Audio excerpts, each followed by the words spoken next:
Welcome back to CMO School. If you're a business owner or a marketing leader trying to figure out how to scale without constantly throwing money at the wrong things, different agencies, or yet another marketing strategy, this episode is for you. Today, I'm pulling back the curtain on what actually happens in the first 90 days of working with a fractional CMO. If you've ever wondered, what am I actually paying for when I bring on a marketing leader? This is the episode that answers it. The truth is, marketing without a strategy is just expensive guessing. You're spinning your wheels and you are burning your money. If you feel like you're throwing spaghetti at the wall and hoping something sticks, you're not alone. That's exactly why fractional CMOs exist, to cut through the chaos and focus on what actually moves the needle. So I'm going to show you what we do in the first 90 days. I'll break it down step by step, from the audit to the quick wins and prioritization for long-term success. By the end of this episode, you'll understand exactly how a fractional CMO comes in and drives results within the first quarter of working with the client. Let's get into it. Okay, so we're going to talk about month 1, or what I like to call month 0. So this is where I spend a ton of time doing a massive deep dive with all of my clients. We are really trying to get an in-depth understanding of the business. So what's been done in the past, what has worked, what hasn't worked, where are they leaving money on the table, where's the biggest gaps and opportunities that we are seeing, what are the big goals for the company, and how is marketing going to move that forward? I often find in this phase, clients will think they have one problem, and then we will get into the business and see something else entirely, or we will be seeing some gaps and opportunities that they hadn't even thought of. So I find that taking the time up front to really spend time deep diving allows us to move faster and get results quicker than if we were to just jump right in and start tackling what was in front of us. So I'll walk you through our process. We have a really comprehensive discovery questionnaire. We are walking through everything from your ideal customer to your offer strategy. We are looking at all of your different marketing channels. We're looking at positioning, pricing, campaigns you've done in the past. We're looking at your marketing processes and systems. Are you tracking things? Do you know and understand from a data perspective what is and isn't working? So let me double click into that a little bit right now. A lot of people will look at our discovery form and say like, wow, this is a lot. And I want to explain why and each of the areas that we dig into and why we need to know that information. So I'm going to start with ideal customer. So often we see clients that don't have a documented ideal customer profile. And this is really important to have because when we know and understand our ideal customers inside and out, that is the foundation for all of our marketing. So what I mean by that is, who do you work with? Who is your customer? Do you know and understand what problems you solve for them and the language they use? So if I think about like my clients, for example, I work with a lot of 6 and 7 figure CEOs. And depending on the kind of client I want to attract, I want to make sure I'm crystal clear on their pain points. So here's what I don't want. I'm not going to be speaking to the CEO who is spinning their wheels and throwing spaghetti at the wall and just really not sure how to make their marketing work. And they're, just scraping at things to try to get results. That's not the person I want to attract. So who I'm going to speak to is the CEO that is tapped and busy. Things are going really well in their business, but they just feel like they are the marketing leader. They feel like they're the CMO. They're having to set strategy. They're having to guide their teams. Day to day, they're involved in marketing and they just don't have the time anymore. They want to step back. They want to be the visionary. They want to be the CEO. So they are really looking for someone that they can trust, that they know is experienced, they know can step in and powerfully lead the team and create marketing strategy for their business. So because I know and understand my ideal customer, I can speak to them in all of my content, my emails, my website, my social media content, and I can speak to them in language that they use as opposed to just guessing. And then when they're reading my content, they're feeling like, oh, wow, she really gets me. Like, I feel like I have said this 1,000 times. So that's why we really dig into the ICP. We go into the offer strategy. So we really want to know and understand, like, what are all of the offers or products that you have and sell? What are their price points? How are they positioned? Do they make sense for your ICP? Like, are you solving a real and tangible problem? And are there any gaps? So often we'll come in and we will see some gap in the offer strategy from a funnel perspective. So it might be that, a client has like lots of high ticket offers and nothing low or mid ticket. So what that means is for somebody to work with them, they have to make a really big investment, and someone might not be ready to do that right away. So we would suggest stacking their offer ladder with some low and mid ticket offers so that people can get a taste of what it's like to work with them or have their products in their life, and then kind of have a strategy to move them along and move them into bigger and higher ticket offerings.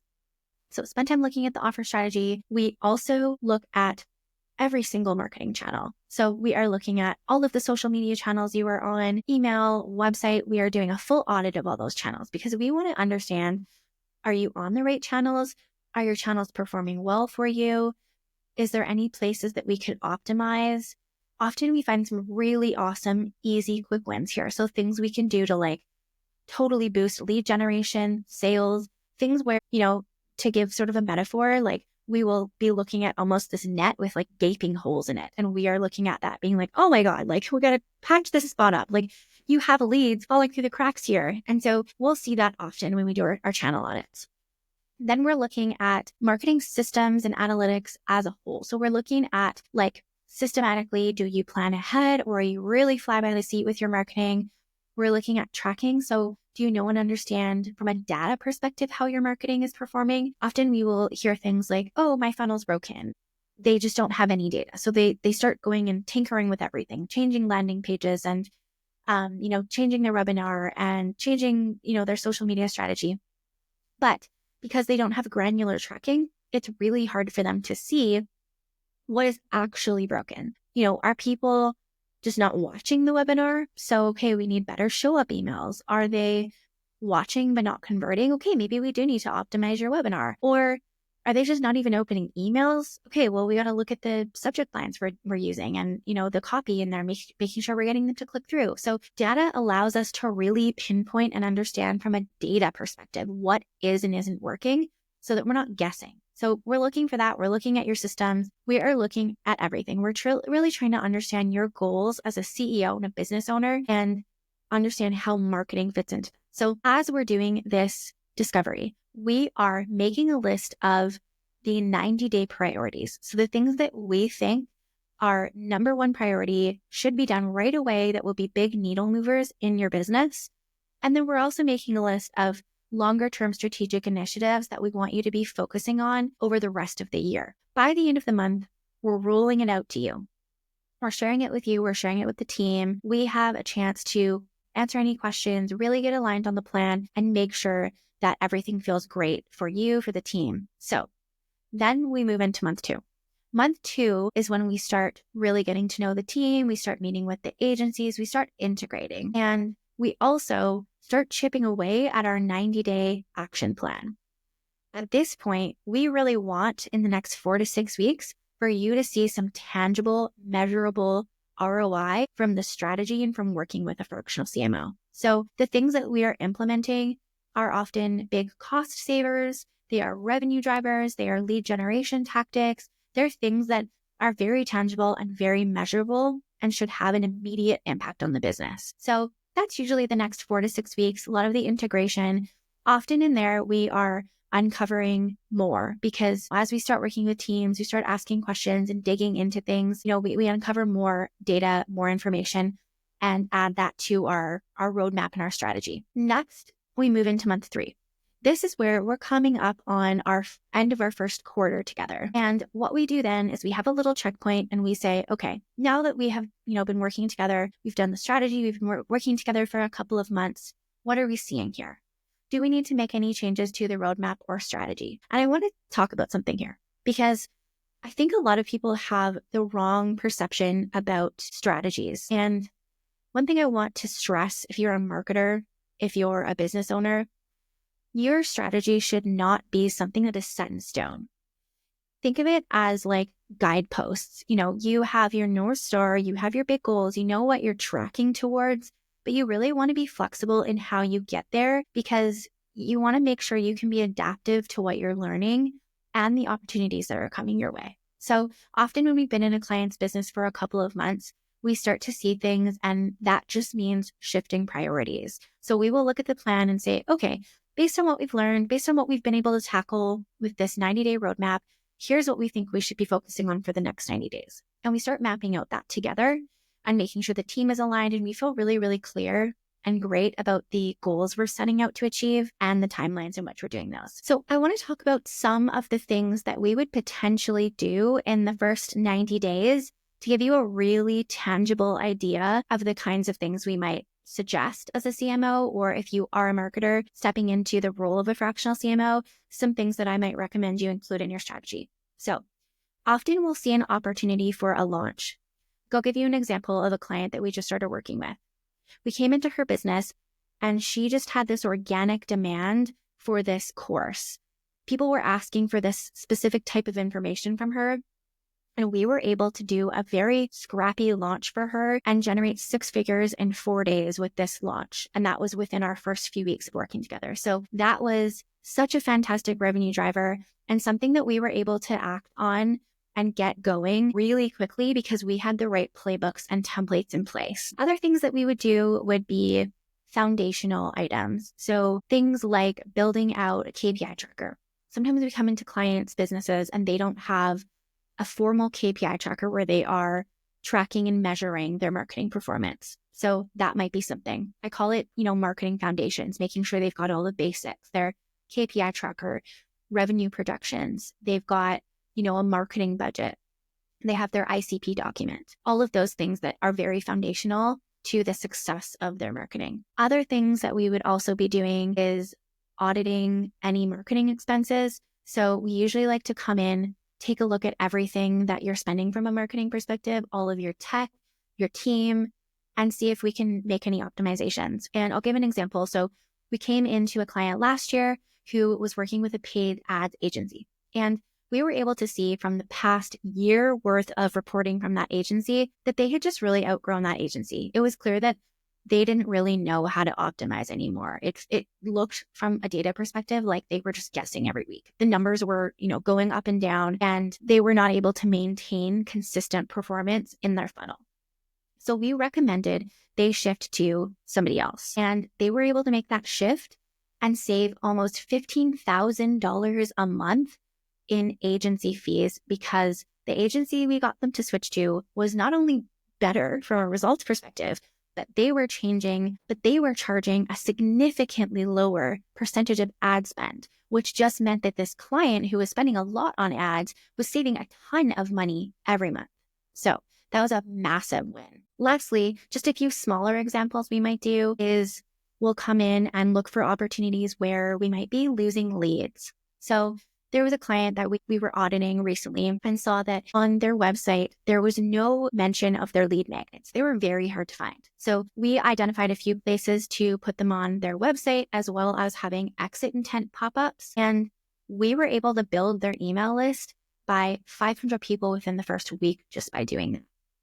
Then we also looked at their social media profiles and found quite a few instances where we were able to highlight the lead magnets there as well. So essentially, before, this was a whole bunch of eyeballs and a whole bunch of traffic that this business and brand were getting that was literally just falling through the cracks and nobody was capturing them. It'd be like if someone was throwing a ball and you're just constantly dropping it. So that was such a big win. We are always looking for really tangible wins. And we try to find the balance between those types of initiatives in the first 90 days and those foundational initiatives so that the client really feels that tangible win and gets the excitement about working with us as a fractional CMO. Another thing that we will also look at in the first 90 days is team and scope. So we want to make sure that from a CMO perspective, we are scoped at the sufficient amount. So we don't want to be on a package that's too small and we don't want to be on a package that's too high. So it's about kind of right sizing the support. And once we've gotten in and worked the client a little bit more, we will then be able to see how much of us they need, how much their team needs, how quickly they want to move forward, what the opportunity is within their business. And then we can talk about adjusting scope up or down if we need to. And we are also looking at team. So we're really evaluating and making sure they have the right people in the right seats. One thing I cannot stress enough is that as a fractional CMO, we are almost working with someone else's tools. So it's not often that we are bringing in our own team. It does happen sometimes. I do have a team that I will bring in if a client does need executional support, but it is often that we are coming in and managing people that we didn't hire, we didn't vet, we don't know their background, their skill set. And there's often a need to really dig in and understand the gaps. So is there some roles that we need on the team? Is there a skill set we really need? Is there anybody who's actually just not a fit? Or is there someone who needs a little bit of elevating and training to be up to a certain level? And can we help them? Can we give them? Can we put them in a course? So we're really making sure that the team is set up to succeed and they have the right people that can actually execute powerfully on the strategy that we're putting together. One of the last things that we do that we think is really important in the first 90 days is we have a check-in. We want to check in with the team, the agencies, the CEO. We want to just see, how are things going? What did you think of the strategy? What did you think of the rollout process? How are you feeling about our integration into the team? Is there anything we could do better or differently? Do you have any feedback for us, both positively and negatively? It just gives us a really powerful checkpoint to gauge how things are going and give our team and the CEO that opportunity to voice any concerns they have or anything they're really happy with. So we just really, really always prioritize those check-ins and make sure that we're having those conversations. All right. So if you loved this episode today, rate, review, subscribe, and thank you so much for listening. And I will see you next time.